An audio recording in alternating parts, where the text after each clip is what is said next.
because with us today, we've got Henry Quinlan, who has got the real distinction of crossing the Atlantic in a pedalo, and he's going to tell us all about it. Thank you very much, Henry. Thank you. Cool. Yeah. Thank you very much for having me, guys. So I'll just sort of oh gosh, 2 secs.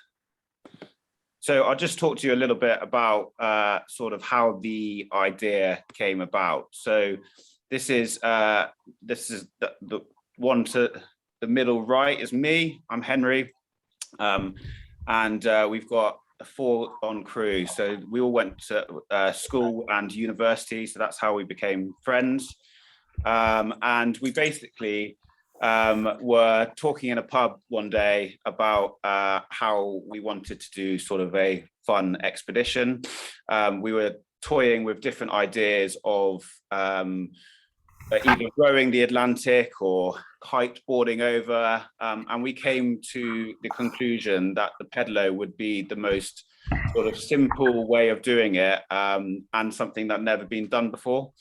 So it started off, funnily enough, as all things, a lot of things do in England anyway. It started in a pub. So this is Max Mossman. Max was the captain in our ship, so we decided that we needed to have a captain on board, as any boat should, just to sort of be in charge and sort of like have the final call if needed.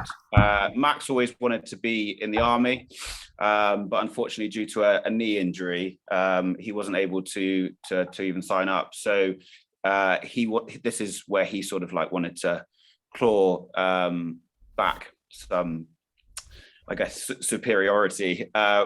He's also done quite a bit of white collar boxing, so that's sort of where Max falls into it. This is Heck.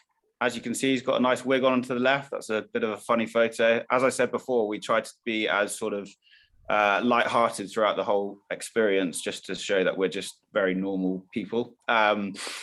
Heck has also done the Marathon des Sables, which is another astonishing expedition. So I think you run 4 marathons across the Sahara in 4 days. So I think that's, I mean, I can't get my head around that, to be honest.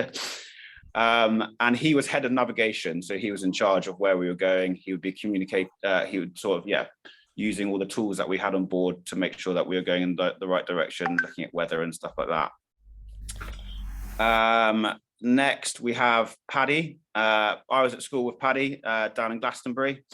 So Paddy was head of communications. So he would be communicating back to land, where we had a guy who was telling us about what the weather was like ahead, so that we would be prepared whether we need to have different equipment out, if we needed rain jackets, or it's going to be nice and sunny, or even if it was going to be windy, because if it was windy, it meant the waves were bigger and we were going to travel faster. So in some respects we wanted that, but it was quite scary at the same time.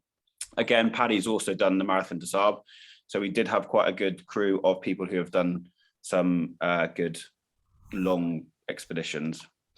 And finally, this is myself. There wasn't a huge amount left of being head of, so I was just head of everything else. So I don't really know what that consisted of, but I had to make sure that people weren't eating too much food, stuff like that. The only thing that I had done previous to this is a marathon assault course, which is about half marathon. But recently I've also swam across Lake Geneva, which was my sort of second thing after this, which is 13 miles. So yeah, we're all quite into adventures, into fitness, and yeah, we were all at school together. So the mission. So our aim was to cross the Atlantic in a pedalo from Gran Canaria, just off the coast of Africa, to Antigua. Our aim was to raise £200,000 to be raised for a charity called the Charlie Waller Memorial Trust. It's a mental health charity, and to set 3 world records. So the fastest, youngest, and only people to cross the Atlantic in a pedalo. So why mental health? Well, we wanted to do something that was very close to our hearts. Suicide is the biggest killer of men between the age of 18 and 35. 1 in 4 people will suffer from mental health problem each year. Over 60 million people in the UK suffer from mental illness.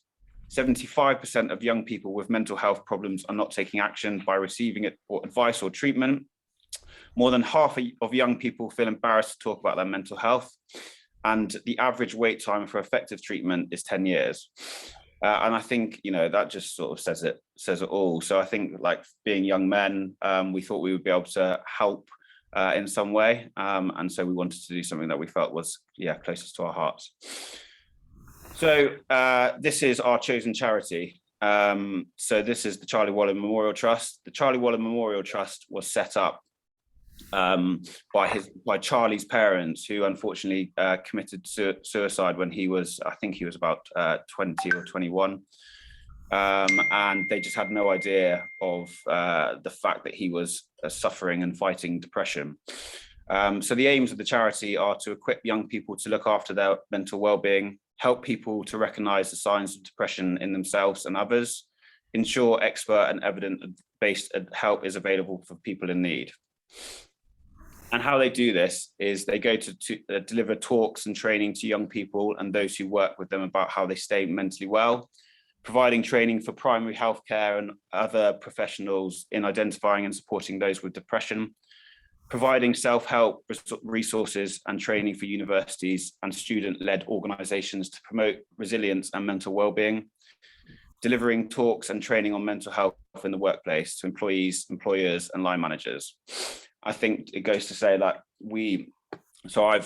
since doing this, I've started to run a business, and it is amazing how many people are off due to mental health, and a lot of people don't feel like they have the ability to speak up, even though we try and provide quite a lot of helplines, advice, but people still just, I guess, are struggling to stand up and speak, even though it's getting better, but there's still a long way to go.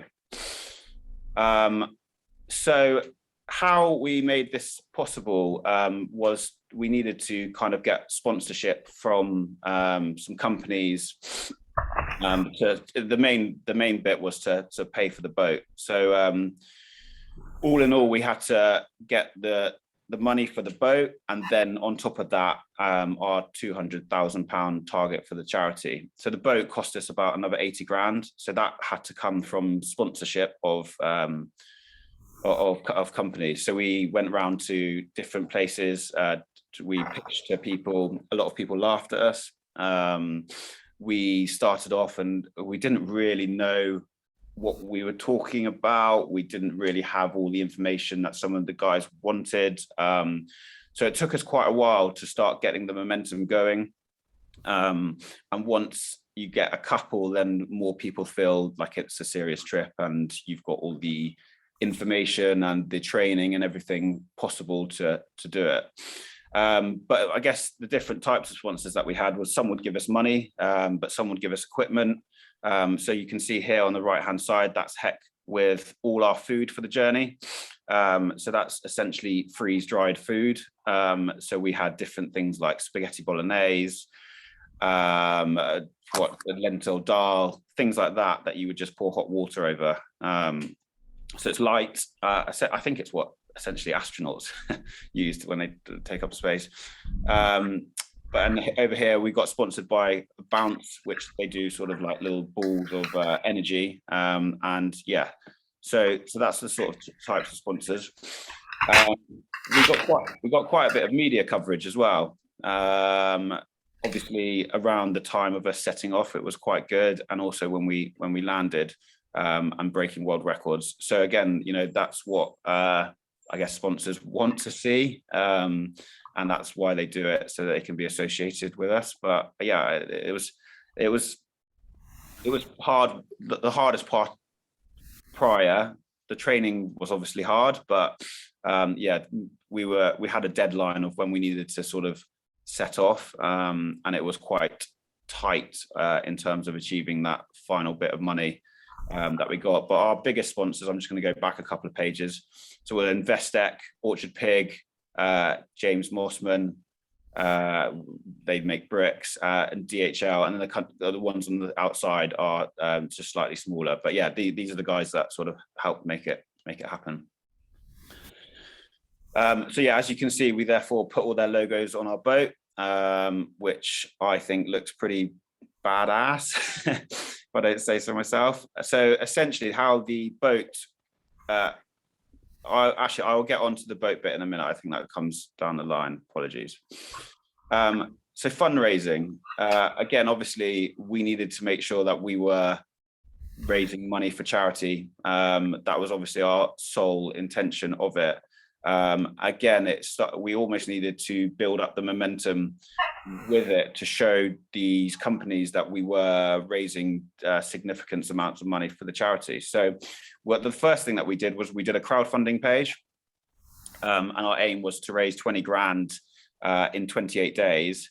And basically, if we didn't get the 20 grand, then the money would all go back to the people. So it was almost like another task challenge, an amount of money that we needed to raise for it to all happen. And how we did that was we got some products and t-shirts and stuff together that would help people sort of donate. So we've got speakers, crates at cider, and our Pedal the Pond t-shirts, and we sold it. And yeah, we raised 21 grand in 28 days. So that was a huge success. We were really happy with that. And it also helped us sort of gain momentum to start that whole fundraising part, but also then that sort of got more sponsorship, opened their eyes to it and were more interested in talking to us.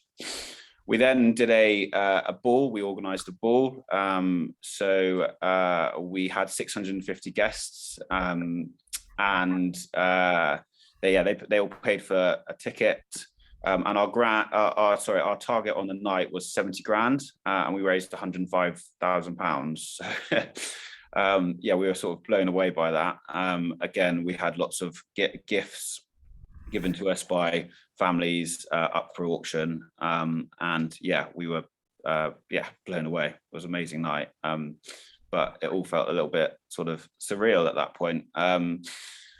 So now I'll just talk to you about sort of the plan and preparation for our journey. So I guess these are the things that we were planning, trying to understand, make sure that we completely knew to make sure we were comfortable. So obviously we were completely isolated out there.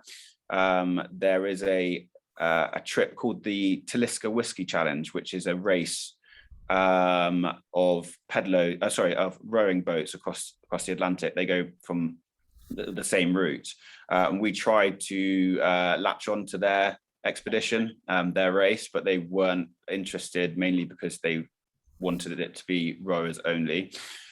So therefore we looked into whether we could get a support boat, but the support boat would cost us like 20 grand. So we basically had to go for it ourselves. So we were completely isolated out there. Obviously the extreme weather conditions could go from really hot, really windy, and to sort of loads of storms. We had a 3-day storm that was just really difficult to, I guess, mentally prepare for. It was just non-stop. You'd go back into your cabin, and you would be so wet that you couldn't sleep. And yeah, that was definitely the hardest 3 days of the whole journey, was just the wetness. It just didn't stop. It was it was insane. Vulnerability, obviously, mentally you can't necessarily prepare for that. We were 4 guys on a boat. Yes, we were friends, but you're stretching your mental capacity to the max. So we did have a few times where we snapped at each other, but I think all in all we got on pretty well. Health issues, we got sunburn, sunstroke, seasickness, all sorts of different things that we sort of had to tackle. After sort of 3 or 4 days, I think everyone was over the seasickness, and to be honest, we didn't get it too bad compared to other people that I've heard of. and we were still able to be on the pedals to continue, where some people have to sort of, you know, bunker down, and then it puts more stress on others. So we were quite lucky in that respect.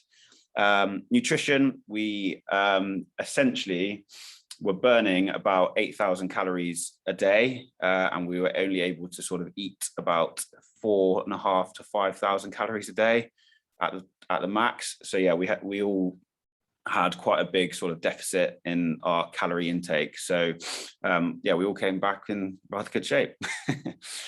And boat maintenance. So with the boat, we had to know it inside out. We had to know how to fix problems. We had to know how to clean it. We had to know how to make it cross the Atlantic. So this was an interesting part. And we also, so this is Charlie Pitcher down in the left-hand side, and he makes rowing boats. He enters about 25 to 30 out of the sort of 35 boats that do the Talisker Whiskey Challenge. So they're sort of like the leaders in ocean rowing. So what we did was we went and spoke to these guys and asked them to create a Pedalo version of their rowing boats. So we had this naval engineer who kind of they communicated with, and they came up with this design. So essentially, this is sort of some of the drawings from the very beginning. This isn't exactly how it ended up being. As you can see here on the top left, there's 4. We only had 2 rowing boats, two Pedalo positions. So yeah, with this, it's obviously it's built for exactly what it does. So it's built for speed. It's extremely light. It's built for to survive 50-foot waves. So if it does capsize, it's the way that like the air pockets, I guess, are located, it will always like spin back over. And unbeaten design for the past decade. So yeah, they are the like sort of leaders in ocean rowing. So definitely the guys that we wanted to go to, and they're called Rannoch Adventure. So yeah, it's a 9-meter boat, 4 guys squeezed into it. Next, I'm just going to go back a little bit, because I'll just try and explain to you how we did sit. So the cabin, well, we had 2 cabins at either end, and we would both be facing inwards. So I was facing the guy I was pedaling with. The sort of the chains would sort of rotate, and then they would have a few cogs in the middle that then would propel a propeller out the back. So it was a interesting design, but yeah, we were facing one another. But there was loads of benefits to us pedaling over rowing as well. The fact that there wasn't so much friction, where with rowing you're sort of moving back and forth. You get sores sort of on your backside. You have like sores on your hands. So there were lots of benefits to us doing the pedalo. So yeah, it was interesting to sort of get your head around how we were going to make it work. So in terms of our preparation training wise, we got a personal trainer, and the personal trainer was the record holder for crossing the Atlantic in a rowing boat at that time. So we thought he was the best guy to do it. But his main tips were you can do as much training fitness wise, but it's all about like your core, making that as strong as possible, because you're always constantly moving around, and if your core sort of goes, your back sort of goes, then that can really sort of affect your whole sort of experience. But yeah, our training also consisted of us bonding, I guess, training together, getting to know each other, understanding each other's strengths, weaknesses, areas that we needed to, I guess, be cautious of. But yeah, this is a picture of it, a video of us all training.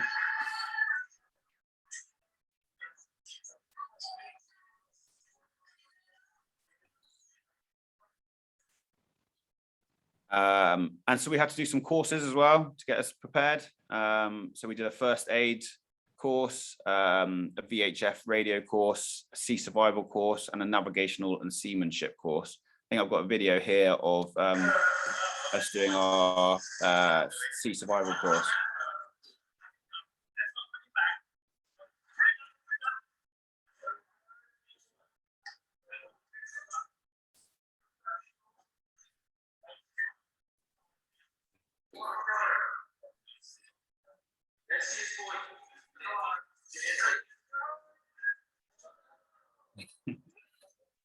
So yeah, that was one of the sort of lifeboats that we had on.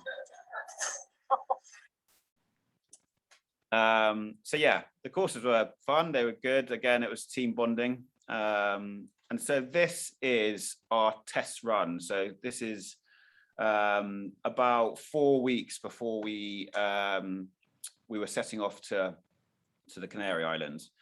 And due to money, due to the design, this was our sort of test run. So we were going up the coast, east coast of UK. So from, I can't remember where we went now, but so up the east coast, and we were giving it a couple, like a 2-night test.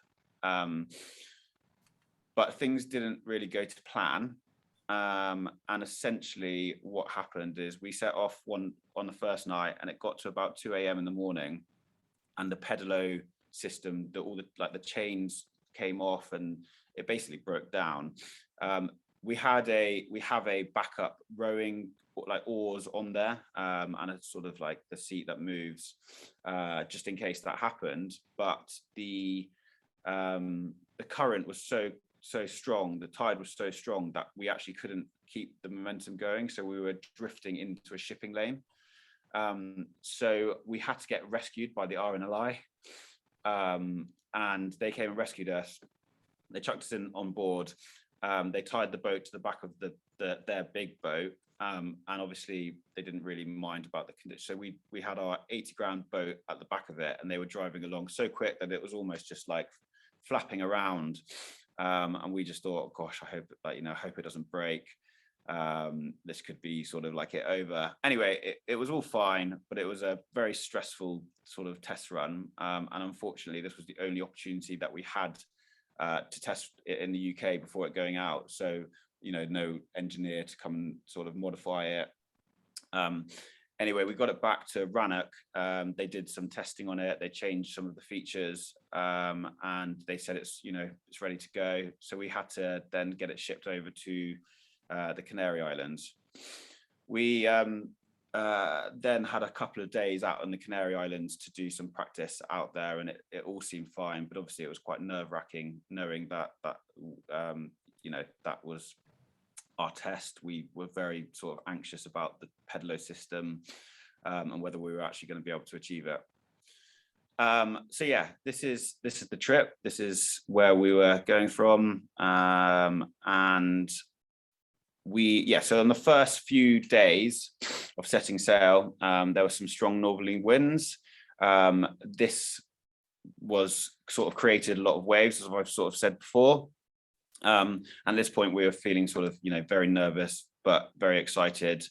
The first kind of couple of days getting used to the big waves, and the steering of the whole boat, we sometimes find ourselves sort of like going backwards. So it took a bit of time to get used to it. So I'd sort of say about 24 hours to get used to the steering of the boat and the waves and everything like that. But it was the adrenaline was up, and we were all sort of enjoying it. The weather, again, as I said earlier, it can change sort of within an instant. So it would be sort of flat as a pancake to sort of 40 foot waves, that you'd almost want to surf the wave, because the quicker the bigger the waves, the quicker you can go. And fortunately enough, the waves were quite quick for when we did it. So you pick up to speeds of 17 knots, but a normal sort of like when it's flat, you were going at about 3 knots. So as you can tell, that's quite a good cushion. So yeah, I'll show you some videos in a minute of the storm. But yeah, we had a 3-day relentless storm. As you can see from Paddy in the bottom right, his hands are, as you've been in a bath for so many hours, that they almost just like feel like they're peeling off. I think this is a video.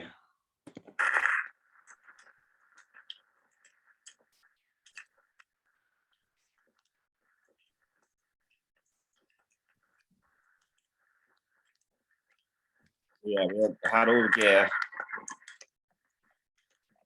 And yeah, so, and that was that. So that was yeah, one of the most challenging parts. And the other thing that was really challenging about it was because of the rain, you couldn't hear the other person. You didn't have any music out. So essentially we had it 3 days where we were just, I guess, with our own thoughts, which is obviously very nice in some respects, but a bit of entertainment to get you through some of the tough times is always good. We saw lots of wildlife out there. We saw this storm petrel who was following us for quite a few days. And we named him Boy. Not really sure why, but he was our boy that was following us. So yeah, that was quite cool. We had some whales that, well, I guess were interested in what we were. I think the fact that there was a shadow above with a little propeller at the back going quite slowly. We had a couple of yeah, whales sort of like swim underneath us and try and figure out what we were. I'm hoping I've got this video in a second, but we had dolphins that were jumping up all around us at one point. And we also, you could hear, we also got into the water whilst they were around, just to sort of see them underneath. And you could sort of hear them nitter-nattering between themselves, which was unbelievably cool. So Portuguese man of war, so they were big jellyfish. Yeah, there was loads of those, and during the night there were these flying fish, and as you can see, one just sort of, you just sort of be going along and just get hit by a fish. So this one landed on boat. That's the only fish that we caught over the whole journey. We did have a fishing rod hanging off the back just to try and catch some fish, but we weren't successful. So this is our trophy fish. So life on board, obviously you had to do all the usual routines, so cooking, pedaling, sleeping, cleaning the boat. So every sort of 3 or 4 days we'd jump into the water, we'd get a kind of credit card and get the barnacles that would form on the bottom of the boat. At times this was quite scary when you couldn't see anything below. But yeah, it was also something that needed to happen because these little barnacles actually slowed us down. So it was worth it. So messages, we'd essentially every day, sort of just before it started to get dark, we'd let our sat phone get connection. We had a satellite that we'd have to connect up to the point towards the sky, and then we'd receive a load of messages from sort of support back home from our families, our partners, friends, or people who are just giving us a bit of inspiration. We had snack packs, and this was another treat part of the day. We had these amazing sort of chocolate flapjacks, galaxy bars, stuff to just keep us going. And then we just played loads of quizzes and riddles, games and stuff to keep us going. We also, one of our sponsors was Orbit Sound, and they gave us a supposedly sea waterproof speaker. So we took that, but it only lasted for 3 days before it broke, which was really sort of unfortunate. And after that, we sort of just had to have headphones, but it was good while it lasted. Here I've got another video. Afternoon, standard day on pedals. Heck on this balance bar at the back of the boat. In the driving seat. Poor lads. Bit slow today, but pedals still going like mad, as you can see. Pass the reins to Heck. We'll see what else is going on. Johnson cooking up some food. What you got there, boy? Rice and spinach here. Nice. Doing up like so. 15 minutes later. Have free packages Pedalo, which you can smell that at the moment. Yeah. Got one down already. And there's old Quinn getting some hours in. Hi, bye. Nice eye mask, boy. Beauty. Picking up a storm. So, all right. Back to this is the tricky part. And I'm on. Over and out.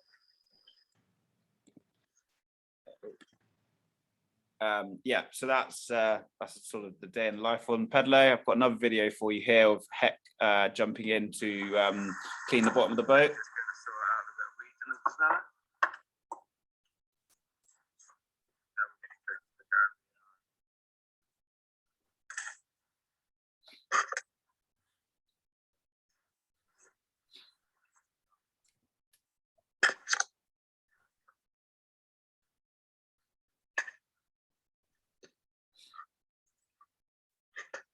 So he'd tie himself onto the side of the boat.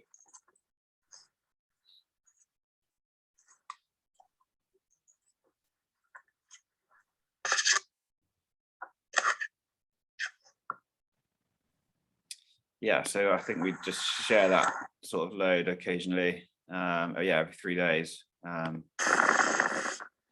This shows a bit of the waves that we had experienced.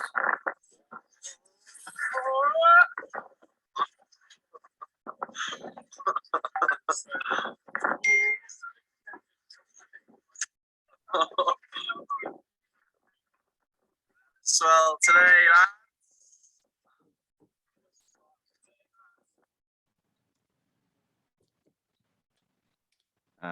Right. So yeah, obviously there was highs and lows for everybody on the board. Our favourite meals were the spaghetti bolognese. We also took a bottle of port, which we celebrated the halfway milestone. Sunsets were absolutely amazing. Obviously the wildlife, like I spoke earlier. We had no technology, so no communication, no Facebook, nothing like that, which was lovely. At one with nature. And once you got used to them, surfing waves was also really fun.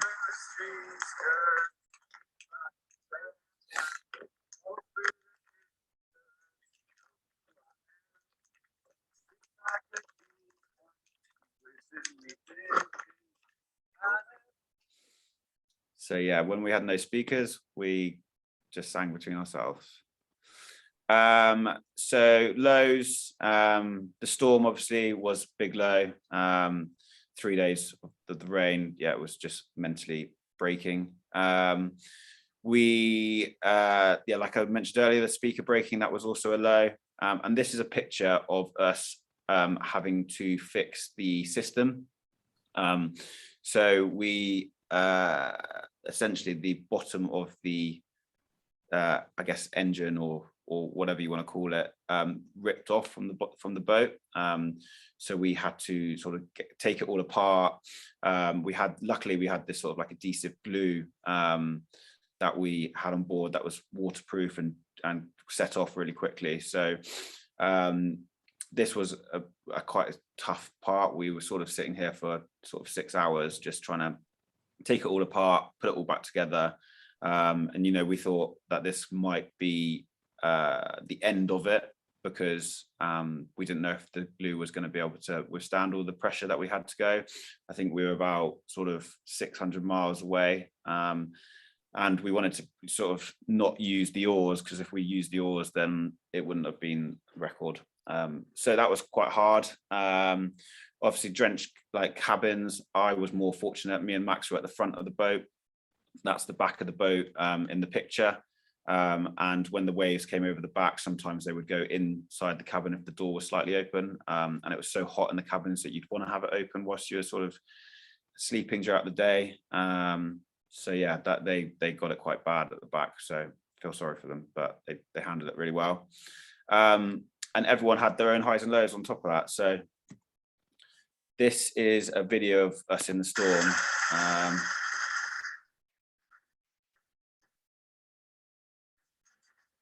Looks knackered there. Stay in my hands. I should got a bit better since I came in.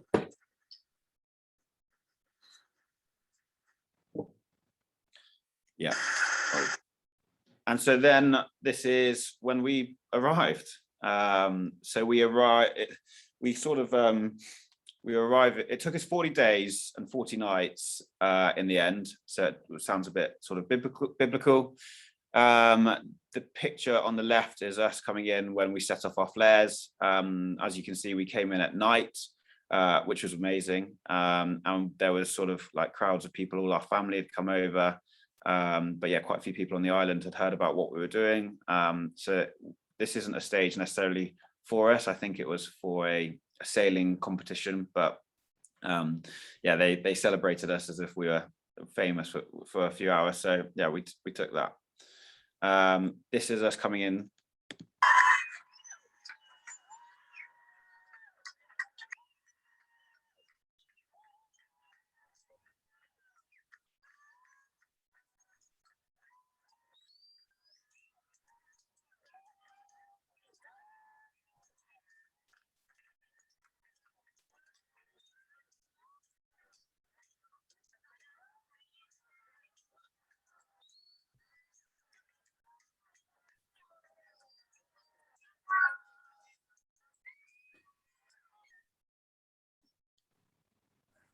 So yeah, I mean, that gives me goosebumps still. And so yeah, this is where we are today. We've stopped having donations now, but we essentially achieved 106% of our target. So we ended up raising £213,000 and £800 on top of that. Sorry, but yeah, that's it. That's it from me. So if you guys have got any questions, I'd be happy to answer them.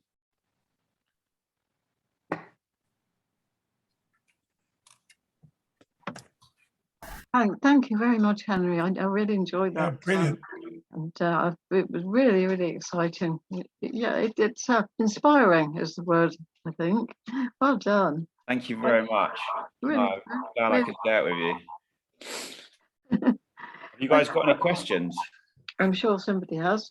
Hattie. How big is how big is a Portuguese man of war? They are pretty, yeah, I mean, they're big. I don't know, they must be arm stretch sort of. 6 foot. Yeah, they're big. And luckily we didn't get any sort of close contact with them. I think that the other thing that I didn't mention during the trip is when Paddy was jumping in to clean the bottom of the boat once, and he'd hooked the thing that the sort of rope that connected him to the boat onto the wrong part of the harness, and when he jumped in, it snapped off, so he started drifting away from the boat. Luckily enough, he was able just to sort of like do a couple of crawls and grab onto the side. But that was, oh God, that was the most scary part of the whole journey, because I was like, you know, someone could just be wiped away in an instant. I mean, that happened with some of our, you know, shoes falling over and they were just gone. But yeah, I forgot to mention that during the talk. Mm. Charlie, why don't you stop your screen share and then we can see everybody better. Unless you've got more to show. Sorry, yeah, Charlie, sorry. Henry. Is that better? Yeah. That stopped the video. I think you need to. Oh yeah, I got you. That's it. You got it. Brilliant. How do I stop it? No, I think you did it. Did I? Yeah. We're all on the Okay, screen cool. now. Good. Thanks, Henry. That was brilliant. Did you sort of the feeling of being close to nature? Did you have any sort of mystical moments on the trip? I guess we all sort of thought about different things to do when we got home. Like, you know, I think we all sort of didn't want to. I think one of my mates was in sort of finance, and he didn't want to be in finance anymore. You know, he wanted to do a little bit more, I guess, something a bit more ethical and a little bit more, inspiring that way. But yeah, I mean, it was a good way of sort of reevaluating life and, you know, thinking about what we wanted to do and just chatting things through like that. But yeah, that's probably it really. What made you choose that particular route to cross the Atlantic, Henry? So the trade winds that come up from the bottom of Africa, sort of as the shape of Africa sort of peaks out, they sort of naturally cross that route that we did. So that's the quickest way of getting across, basically, due to the weather, due to the trade winds creating waves and pushing you along. And Jenny and Graham both put hands up. Yeah, go for it. I would like to ask you about pollution. We're being told there's an awful lot of pollution in the sea. Did you notice any? And was there any on the beaches when you went or wherever you saw a beach? It's a good question. We saw a little bit of plastic out in the ocean. I guess we were so far from land at some time, quite well, from the majority of it, that it's not so affected in the middle of the ocean. But we did see the occasional bit of plastic and stuff going past. And obviously we saw lots of, well, not lots, but we saw cargo ships sort of going past us. But again, it wasn't that you couldn't really see any pollution from it. So good question, but no, we didn't. There wasn't. I wouldn't say it was catastrophic, but yes, I guess the fact that there was bits of plastic in the middle of the ocean shows that there's a problem on the shores. Right, thank you. Were there things that you decided not to take which you missed during the journey? More chocolate, I guess. I guess the biggest thing, like, you know, during something like that, it's all about, like, I guess picking yourself back up. So like the treats were the best part of it. So if we could have taken a more variation of different food, different treats, different snacks, and we did take a bit of alcohol out there, but that didn't go down very well. We thought that would be a nice little treat, but when you're trying to do fitness as well as having a few drinks, that was pretty horrible. What was the general water temperature? It was still very mild. I'm not off the top of my head, I can't remember, but the temperature and the skies, sort of like the air, was between sort of 25 and 30 degrees, so it was hot. But yeah, the sea was cold. But we didn't really wash ourselves in the sea, because then you get salty. So you'd almost, like, if you go in the sea, you'd have to come out and you'd have to sort of wipe yourself down with fresh water. And the way that we had fresh water was we had a desalination machine. So it would pump water up from the sea, and it would remove all the salt from it. And then we were able to drink that. So we cleaned ourselves with that as well, but probably not as often as we should have done. One slightly amusing question.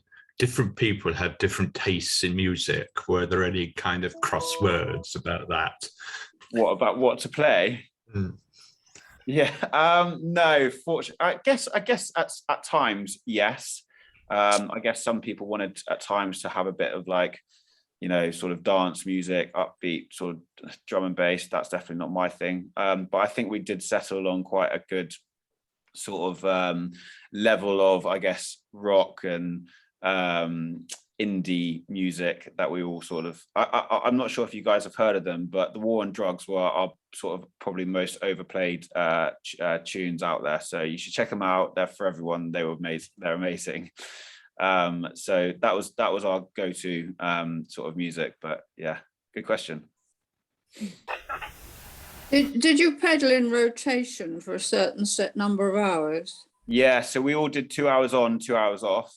What, 24 hours a day? 24 hours a day, yeah. And so how it worked was I would be in one cabin with Max, and the other two would be in the other cabin, and I'd spend an hour on the pedals with Heck and Paddy, and then I would swap with Max. So I'd never pedal with Max because he was in my cabin. So I'd spend an hour with the other two. So it just mixed up a little bit. That's a good idea. Yes. But yeah, no, the sort of sleep deprivation and the body clock getting used to those 2 hours took about 3 or 4 days, and then after that, you didn't sort of fall asleep in the middle of the night whilst you're on the pedals. But the first 2 days, we were all nodding off and drinking lots of coffee. You presumably had VHF if there was trouble. Yeah, we had a sort of a sat phone. We had we did have sort of like the emergency stuff to sort of if something did go terribly wrong, then we would be able to hope. Well, you'd basically hope for a close by cargo ship, and you'd almost have to climb aboard a cargo ship. You say you started a business now, and I'm wondering what the business is and how your experience contributed to what you're doing now. Yeah, I guess it made me learn that what's the way of putting it? I guess like if I have something that I have a passion about or I want to do for myself, then I put everything into it. So like, the fact, I guess, my dad's always said to me that this trip is almost entrepreneurial in itself because you're making something happen out of nothing, and therefore I wanted to work for myself, and I guess be fully involved in something where it was not just for my own benefit, but something that I can create and employ people and do something good. So we've got an eco grocery store in Portishead and an eco grocery store in Glastonbury, and so with 2 shops, we do organic, local, ethical produce. We don't sell any meat or fish, and so I think we're doing good stuff for the planet. We could be better, but we are looking at all those good, better options about sort of, plastic-free packaging. We don't sell any. All our fruit and veg is loose. We're converting a lot of our packaging into home compostable. All our own brand stuff is home compostable packaging.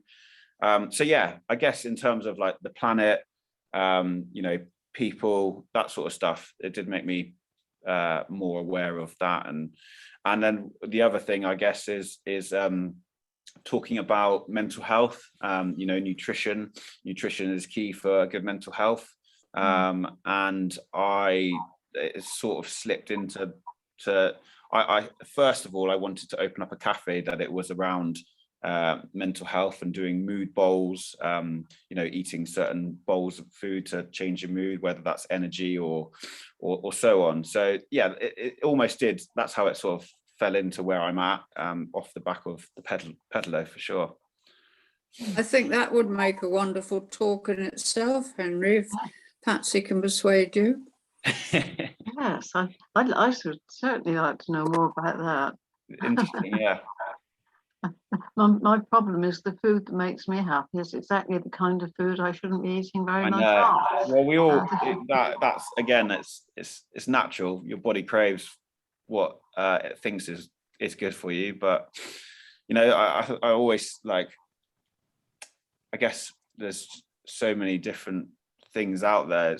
It's a bit overwhelming at times, in terms of all the information and trying to understand what's good for you, but and trusting labels as well. That's another interesting topic. So yeah, it's a complicated world as nutrition, but yeah, no, I do enjoy it. And I'm still learning. I'm still at the sort of the beginning of my career with it, but I do enjoy it. Yeah.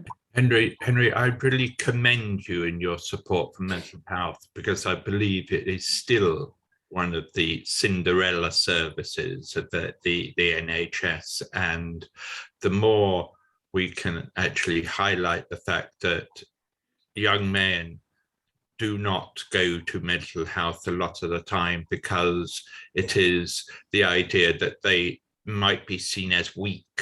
Yeah. Which I think is something that you've managed to persuade others that it is not. And do you have any do you do anything anymore with that issue, or are you? We try to keep it as topical as we can within the business. You know, we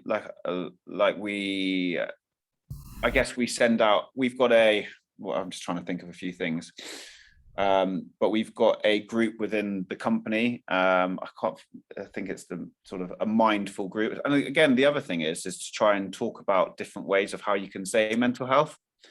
You know, looking after, or being mindful for yourself is one way. You know, like talking about it in different ways doesn't necessarily like state that it's a problem, and therefore people can be more comfortable talking about it. So yeah, I think, you know, part of it is language. Yeah, I don't sort of necessarily feel like I'm doing as much, but you know, I still feel like it's a big part of my life, big part of mine in particular. You know, I know what I need to do to look after my mental health.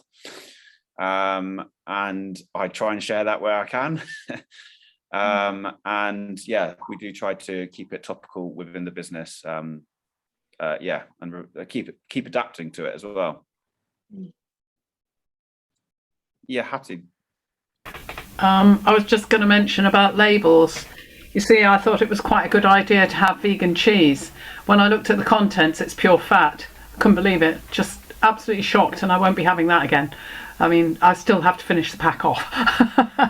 But yeah, no, it is definitely, and that's the problem. It's trying to get people to eat less meat, but less meat and cheese is obviously good for the planet if not too many people did it. But yeah, that's the thing is, you know, we do sell quite a few alternative things to meat, to cheese, and one of the main reasons that we do it is because we want to appear to a wider audience. We don't want to seclude ourselves from anyone who doesn't want to be associated with vegetarian or vegan, and so we're trying to get more people to eat less meat by having some really good options of sort of, you know, sausages, burgers. We even do some hams that are not meat. So yeah, they are, I guess they'll, again, hopefully they'll adapt, they'll get healthier. But yeah, they are, some of them are high in fat and stuff like that. Yeah. I mean, I look to cheese. I only allow myself 30 grams a day. That's 1 ounce. And but I look for cheese at my lunch, and it's protein. That's my protein portion. So the other day I bought a jar of seitan, and actually it's quite nutritious and chunky, and I thought, well, this jar is going to last me at least 4 meals. That's really good. Yeah, it was good value, even though the jar cost, you know, nearly £4, I think, but that's good value. It might last me 5 meals. So yeah, and there's definitely good fats and bad fats. The other thing I was going to ask you was about how much weight you actually lost, because to having a deficit of 3,500 calories, that's a kilo a day. Is that right? It was something like that. But yeah, we were skinny. We were quite bulky. We were bulky when we went, and we were sort of stick and bone. Not quite, you know, we weren't like skeletons, but we sort of lost a lot of muscle. We'd lost a lot of fat. It's probably the skinniest I've ever been. Yeah, so we bulked up before we went, and we were skinny when we came back. I mean, yeah, don't think it was a kilo a day, because that's drastic. But I might have got my calculations wrong. But yeah. I was climbing in the Chamonix and South France, and we we worked out we needed 4,500 calories a day. And it's actually really hard eating that many calories, isn't it? Definitely. Yeah, you get to a point where you just don't want to eat anymore.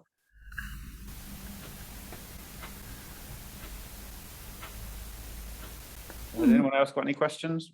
What's happened to the Pedalo now, Henry? We sold it. So we don't really know what happened to it. Well, we do know what happened to it, but we don't know where it is right now. But we sold it to a guy who wanted to pedalo across the Northern Passage, so above Canada, which I think, yeah, I know. Need to try and find him and get him in on these talks, because I mean, that would just be cold, freezing cold. So yeah. I wanted to ask something about, you know, when you were showing the pictures of you getting ready to go, and you had to learn how to escape from the Pedalo accident. And I was wondering what would happen. Say you were out in the Pedalo and the winds and so on did turn it over. Would it sort of come up if you sort of held on? Would it come back up? Yeah. With you still in it with luck. Well, I think you'd be thrown all over the place. So we're tied on quite loosely to the boat. But yeah, the boat is designed to sort of rotate back around to its sort of original position due to sort of like the air pockets of it. But yeah, you would probably bang your head quite a bit. Luckily, we didn't capsize. We had a near moment where we nearly went end over end, and we surfed the wave right to the bottom, and it sort of nosedived in, and all the water came out over the top, and we almost had to bail out all the water from it with buckets to prevent it sinking. But luckily we didn't capsize, because yeah, you just don't know. You could hit your head, anything could happen, but you are attached, but yeah, very loosely. You said you were tied on, but the chap who jumped over the boat didn't have a harness on. Yeah, he did. He did. Did yeah. he? Oh. Yeah, he did. He had an orange rope and a harness. Right. Yeah. Good. Yes. No, we wouldn't risk that. Did you train down at the Paul headquarters? No, it was down. It was Burnham on Crouch is where we trained. Oh yeah. Yeah. I wonder if you're planning any other adventures. Funnily enough, I met in Bristol Harbour just a couple of years ago a guy called, wait a moment, a guy who had pedalled across the Atlantic, but from across the north, Jason Lewis. Don't know whether you come across him at all. Yeah, I have. He had an interesting boat with a cabin that was called Moksha, which the sort of liberation. And I thought, well, you know, if you want to leave the body, then crossing the Atlantic in a boat is one way to make that a little bit more likely. And he'd then rollerbladed across the United States. Wow. Been hit by a truck in a town, met a woman who became his wife, and they were just about to cycle around Wales in the boat which they'd kept. So wow. I wonder what your next big adventure will be. I guess at the moment, I am just trying to make sure that this business works. So I think I did do another adventure. Well, it was a challenge. Swam across the Lake Geneva. So that was a big thing. So that was 13 miles. It took us about 5 hours. That was the next big thing I've done. At the moment, I've got nothing sort of confirmed in my head, but I'm open to suggestions, and I definitely would do something in the future. But right now, yeah, just yeah, my head is fully full with it, to its capacity with work and business and things like that. So yeah. So you didn't fantasize together about the adventure beyond this one? There's definitely been talks. But nothing's come from it yet. But we're actually meeting tomorrow. So we're doing a little sort of reunion, us four going for lunch tomorrow. So you never know what might come from that. Great. Good. Did you ever meet Pete Goss? No, who's that? He rode the Atlantic, didn't he? Yeah. Dartmouth. Well, give your 3 chums our congratulations too when you meet Will them. do. Yeah, I spoke to them yesterday about this. I told them that I was doing it. So yeah, I will do. And thank you very much for having me. Not at all. No, not at all. It was really terrific, Henry, honestly. Thank you very much indeed. Oh, you're welcome, guys. Thank you. Okay. Maybe you'll get some donations. All welcome. The charity still does many good things, and I'm sure they'll appreciate that. And as a resident in Portishead, I can say please visit Henry's shop. Thank you, Mary. I appreciate that. Okay. Do you have a presence online, Henry, if we wanted to have a look up to your website? Yeah, I'll. Do we still have that? Let me try and share some links with you, and then you can share it within your team. Certainly. Yeah, that would be great. Okay, cool. What's, All right, well, thank you very much, guys. What's the name of your shop? It's called Earth Fair. Earth Fair. Okay. Round of applause. Where is the shop physically? I didn't catch that. It's in Portishead High Street. Oh, right. Okay, good. Lovely. Cool. Cool. You're local. Come say hi. And you can ask for me, and I can come and meet you guys. That would be good to meet you. Okay, that'd be great. Cool. Okay. Good, Henry. Thank Cheers, you very guys. much. Thank you. Bye-bye. Bye. Okay. Bye-bye. Sorry, must go. I've got a phone call coming in. Okay. Who's next, Hattie? I'm so sorry, I what, forgot. Hattie? Yes, it's David Riddle talking about being both a conservative and a Christian. Okay, So, great. it should be We're quite fishing challenging. really well then. Oh, thanks, Patsy. Yeah.